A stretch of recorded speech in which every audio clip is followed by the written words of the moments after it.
As good as it is to be speaking to a room full of Democrats, even better would be to be speaking to a house full of Democrats, if you get my drift. That's what we're shooting for. We want to turn the House, and we need to do it district by district, seat by seat. And I'm confident that we can do it in the 14th district. I decided to run last time and again this time for a number of reasons, but one of the primary reasons is, and I want to refer here to one of my favorite political philosophers, Bruce Springsteen, who has told us that there's a darkness on the edge of town. And I believe that that is very much the case, that there is a darkness out there, and I believe that it threatens who we are as a nation. I'm very concerned about where those against whom we are running would take the nation. And I worry that the substance of our government of, by, and for the people is really in jeopardy. The leaders of this movement on the other side have been the source of much misinformation that has corrupted public discourse. They are the source of the dark money that floods Washington and our campaign process, our electoral process, and drowns out the voices of ordinary Americans. And I'm talking about people like the Koch brothers, Sheldon Adelson, and Rupert Murdoch, and collectively groups like Heritage Action, ALEC, and any number of others. So what have they wrought? You know, they've brought us voter suppression, which they claim is aimed at protecting the integrity of our elections, but all you need to do is look at the differential impact of these voter registration laws, and you'll see that they disadvantage the poor, minorities, elderly, students, those very populations that tend to vote Democratic. So the issue of integrity in the face of an absolute lack of evidence of voter fraud is so transparent. They are behind the very well organized and vocal opposition to bringing health care to everyone in this country.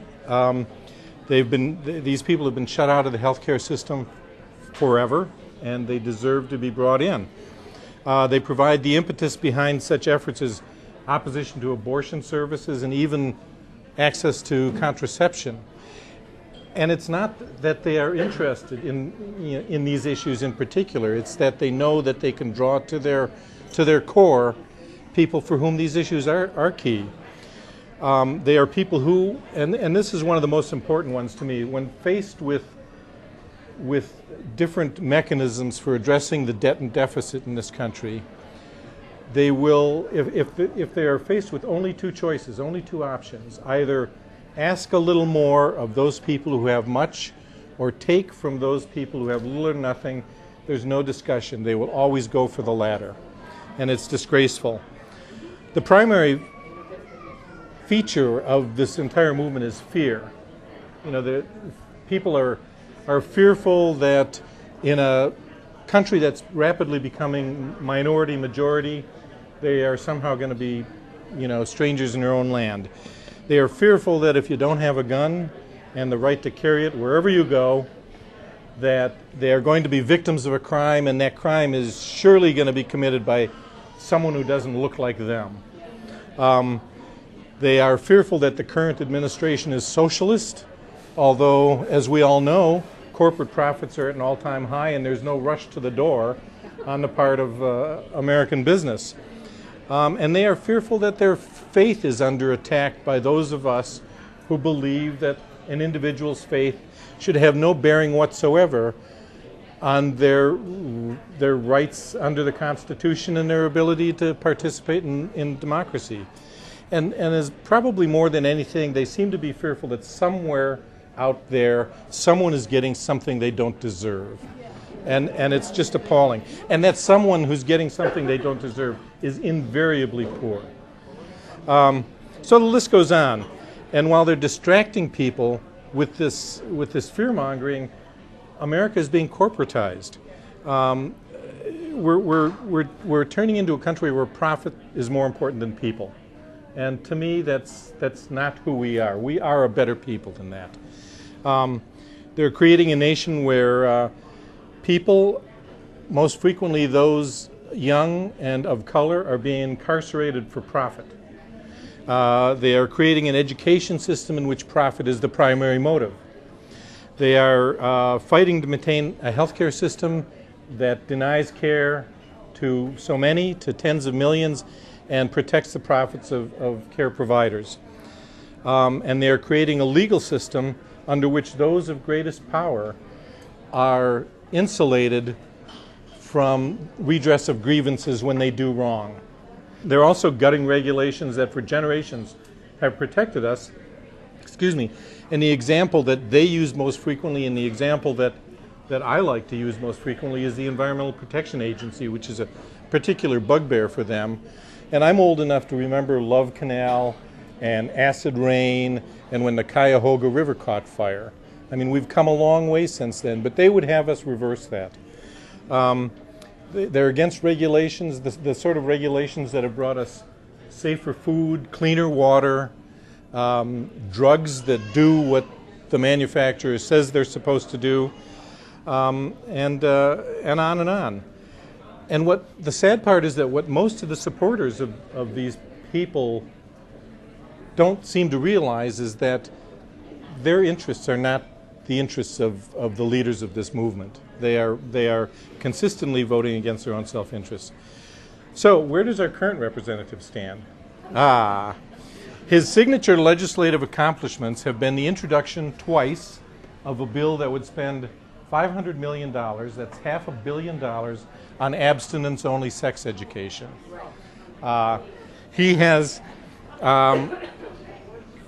He recently introduced, well, actually it was back in May, he introduced a bill to weaken Dodd-Frank regulation of the financial services industry by creating a push-out clause that required that financial institutions push out from under the FDIC umbrella, the insurance umbrella that we provide, that they push out riskier swaps trades and take the risk on their own.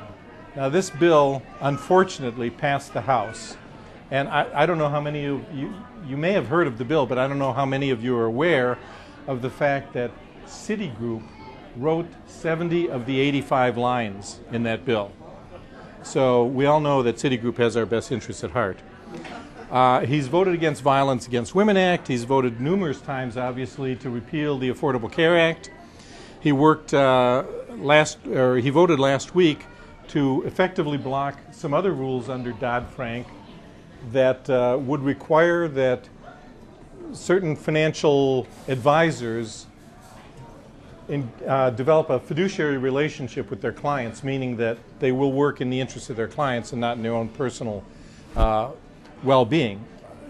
He voted against that. And as you all know, he was the only member of the Illinois congressional delegation, the only member of the Illinois congressional delegation that voted not to reopen the government and raise the debt ceiling. And that we all know that closure cost us tens of billions of dollars. It put 800,000 people, including Dr. Stone's wife, in uncomfortable positions.